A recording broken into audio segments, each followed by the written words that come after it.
அனைவருக்கு வணக்கம். இப்போ நீங்கள் தென்னையை பார்க்குறீங்கள்ல,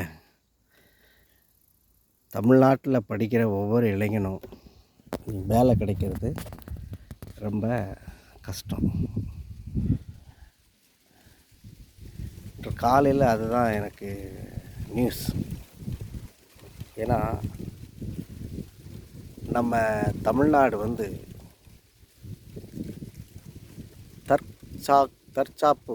தற்காப்பு பொருளாதாரம், அதாவது நம்ம நாட்டிலையே விளையிற, நம்ம நாட்டிலையே வருகிற வருமானங்களை வச்சு நம்ம காப்பாற்றினோம்னா எல்லாருக்கும் வேலை வாய்ப்பு இருக்குது. பாருங்கள், இந்த தென்னை மரம், இந்த தென்னையில் வந்து பாருங்கள், அந்த லீஃப், அந்த மட்டை கிடுகு பின்னிக்கலாம், கூடை பின்னலாம்.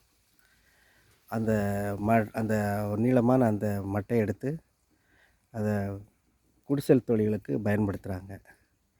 இதில் வந்து பூ வருது. அந்த இளநியில் வந்து கேரளாவில் வந்து கல் இறக்குறாங்க. நம்ம வீணாக இந்த டாஸ்மார்க் கெமிக்கல் சாராயத்தை குடிக்கிறதுக்கு அருமையான நம்முடைய பனையில் இருக்கிற உற்பத்தி ஆகிற கல்லை குடித்தா உடம்புக்கு ஆரோக்கியம், தெம்பு, நரம்பு தளர்ச்சி வராது, வயிற்று பிரச்சனை வராது. வீணாக டேப்லெட்டை கெடுத்து டாஸ்மார்க்கில் கெமிக்கலை கலந்து ஸ்பிரிட்டை கலந்து கொடுக்குறான். குடிச்சிட்டு இன்றைக்கி குடும்பம் குட்டி இல்லாமல் வேதனை, ஆக்சிடெண்ட்டும், போதையினால் தள்ளாடுறதும், நரம்பு தளர்ச்சியால் வேலை செய்ய முடியாமல் எவ்வளோ சீரழிறான்.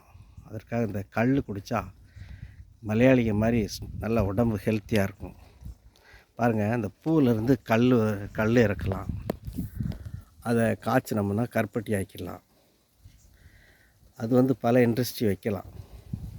அந்த கல்லவே இறக்கி ஒரு 1000 பேருக்கு வேலை கொடுக்கலாம். ஒவ்வொரு டிஸ்ட்ரிக்ட்லேயும்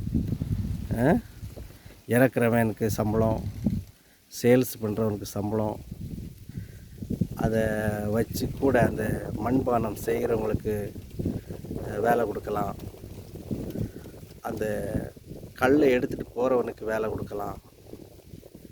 கல்லை சேல்ஸ் பண்ணுறவனுக்கு வேலை கொடுக்கலாம்.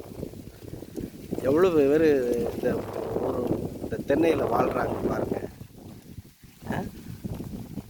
அப்புறம் பாருங்கள், அதில் காய் தென்னை இளநி வருது.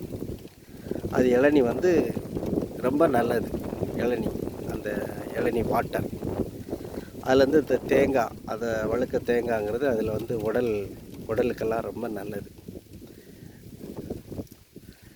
இன்னும் தேங்காய், அது விளைய வச்சு தேங்காய் எடுக்கும்போது தேங்காயிலேருந்து பல லட்சம் பேருக்கு வேலை கொடுக்கலாம்.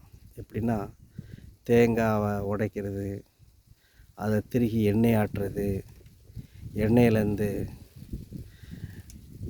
அந்த புண்ணாக்கு ரெடி பண்ணுறது, புண்ணாக்கு தொழிலுக்கே லட்சக்கணக்கான பேருக்கு வேலை கொடுக்கலாம்.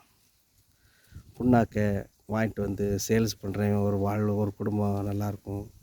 அதை வாங்குகிற விவசாயிகள் குடும்பம் நல்லாயிருக்கும். நீங்கள் ஒரு தென்னை மரத்துலேருந்து புண்ணாக்கு, ஒரு விவசாயிகிட்டேருந்து தென்னங்காயை வாங்குறீங்கன்னா அந்த விவசாயிகளுக்கு நல்ல வாழ்வாதாரம்.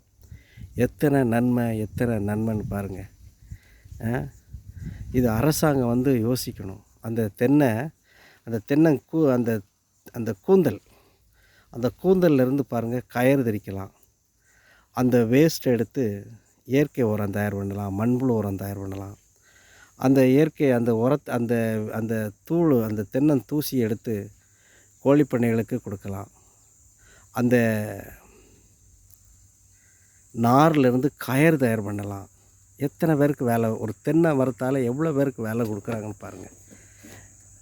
சீமானே அடிக்கடி சொல்கிறாங்க, தற்சாப்பு பொருளாதாரம் வேணும், தற்சாப்பு பொருளாதாரம். பல குடும்பங்கள் தமிழ்நாட்டில் எல்லாருக்கும் வேலை கொடுக்கலாம், எல்லாத்துக்கும் அரசாங்கம் வேலை கொடுக்கலாம். இது அரசாங்கம் உணருமா, இல்லை திங்க் பண்ணுமா? சில பேருடைய டாஸ்மார்க்கை வீணாக திறந்து மக்களை கெடுத்து வருங்கால தமிழ் இளைஞர்களை நாசமாக்கி, தமிழ் இளைஞர்கள் வந்து வேதனையோடு தெருவில் வேலை இல்லாமல் அலைகிறான். இந்த தென்னை மரத்தில் இவ்வளோ பேருக்கு லட்சக்கணக்கான வேலை கொடுக்குறா. இன்னும் பனை மரம் இருக்குது, இன்னும் முருங்கை மரம் இருக்குது, வாழை மரம் இருக்குது, இதால் விவசாயம் எப்படி செழிக்கும் தெரியுமா? அரசாங்கம் ஒரு நிமிஷம் சிந்திச்சு பார்க்கணும். உறவுகளே, இதெல்லாம் இந்த இந்த இந்த வாட்ஸ்அப்பை கேட்குற ஒவ்வொரு இளைஞனும் இந்த அரசாங்கத்துக்கு காதில் விழுகிற மாதிரி நீங்கள் அனுப்பணும். எத்தனை லட்சம் பேர் வேலை இல்லாமல் இருக்கான். தற்சாப்பு பொருளாதாரத்தை வளர்க்க வேண்டியதானே? ஏன் இந்த அரசாங்கம் செய்ய மாட்டேங்குது? வேலை இல்லாமல் பாதி இளைஞர்கள் 60 வயசுலேயே ரிட்டையர்ட் ஆகிடுறான். அவன் குடும்பம் சாப்பாடு என்ன செய்யும்? அவனை நம்பி வந்த குடும்பம் என்ன செய்யும்? அவனுடைய வாழ்வாதாரம் ஒவ்வொரு நாளும் ஏழ்மையாக போகணுமா? அரசாங்கம் தான் காரணம். இந்த நாட்டில் பிறந்த தமிழ்நாட்டில் பிறந்த ஒவ்வொரு இளைஞனும் சிந்திக்கணும். ஆகவே இளைஞர்களே, விவசாயத்தை நாம் காப்போம். நம்முடைய தற்காப்பு பொருளாதாரத்தை நாம் வளர்க்க வேண்டும். நம்ம நாட்டில் இருக்கிற தென்னையிலேருந்து நம்ம நாட்டில் இருந்து விவசாயத்தை நம்ம முன்னுக்கு கொண்டு வந்தோம்னா பல லட்சம் இளைஞர்களுக்கு வேலை கொடுக்கலாம், பல லட்சம் விவசாயிகளை வாழ வைக்கலாம், பல லட்சம் தொழில்களை உண்டாக்கலாம், பல லட்சம் பொருட்களை ஏற்றுமதி ஆகலாம். அரசாங்கம் இதையெல்லாம் நினைக்கணும். பாருங்கள், வனாந்திரத்தில் வெறும் மணல் தான். அந்த மணலவே அவன் என்ன உற்பத்தி பண்ணி செங்கடல், இஸ்ரேலில் செங்கடல், அது உப்பு, அந்த தண்ணி ஒன்றுக்குமே ஆகாது. அதனுடைய அந்த அந்த களிமண், அந்த செங்கடலில் விழுகிற அந்த கழிவை எடுத்து பல லட்சம் கோடிக்கணக்கான பேர் வேலை வாங்குகிறான். ஒன்றுமில்லாத சவக்கடலவே மக்களுக்கு யூஸ் பண்ணாம்னா நம்முடைய விவசாயத்தில் என்ன வளம் இல்லை என்ற என் தமிழ்நாட்டில் அதெல்லாம் நீங்கள் ஒவ்வொருவரும் யோசித்து செயல்படணும். இளைஞர்கள் யோசிக்கணும், முன் வரணும். எவ்வளோ பேர் இந்த தென்னையால் வேலை கொடுக்கலாம் தெரியுமா? பல லட்சத்துக்காக வேலை கொடுக்கலாம். இதை விட்டு விவசாயத்தை வாழ விடாமல் நாசமாக்கி விவசாயிகளுக்கு கம்மாய்களுக்கு தண்ணி போகாமல் கடலில் தண்ணியை விடுறது. அரசியல் தமிழனா தமிழ் தமிழனை ஆண்டா தான் தமிழன். நீ தமிழனாக இருந்தால் தான் இந்த நாட்டை நம்முடைய இடத்தை நம்ம பாதுகாக்க முடியும், நம்முடைய வளங்களை பாதுகாக்க முடியும், நம்முடைய இளைஞர்கள் வருங்கால இளைஞர்களை நம்ம பாதுகாக்க வேண்டும் என்று உங்களை அன்பாய் கேட்டுக்கொள்கிறேன். ஒவ்வொரு இளைஞனும் தற்சாப்பு பொருளாதாரத்தை மக்கள்கிட்ட சொல்லணும். தென்னைதானன்னு சொல்லிட்டு அசால்ட் ஆகாமல் இந்த தென்னை மூலமாக பல லட்சம் பேருக்கு வேலை கொடுக்கறதுக்கு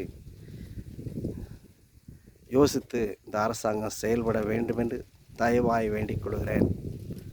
தமிழர் நீதி கட்சி சார்பாக மாவட்ட செயலாளர் டி ஞானராஜ், விவசாய சங்க தலைவர். நன்றி, வணக்கம்.